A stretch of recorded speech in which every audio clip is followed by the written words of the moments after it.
Protest start చేసి ఇవాళకి రెండో రోజు. ఇవాళకి కూడా మేము ఓపీలో ఉన్న ఓటీలకు వెళ్ళడం లేదు.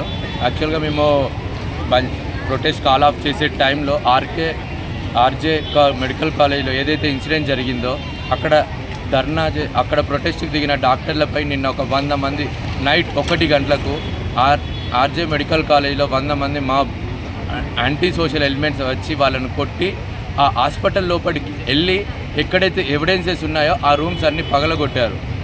వాళ్ళు అక్కడుండే పీజీస్ మాకు మెసేజ్ చేసి ప్లీజ్ సేవ్ అని రాత్రి 2 గంటలకు అలాంటి మెసేజ్లు వస్తున్నాయి మా గ్రూపులో.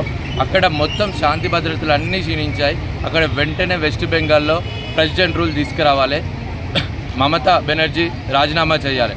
ఒక లేడీ అయి ఉండి ఒక డాక్టర్కి సపోర్ట్ చేయకుండా ఎవిడెన్స్ అన్నిటినీ నాశనం చేయాలని చూస్తున్న వెస్ట్ బెంగాల్ సీఎం వెంటనే రాజీనామా చేయాలని మా డిమాండ్.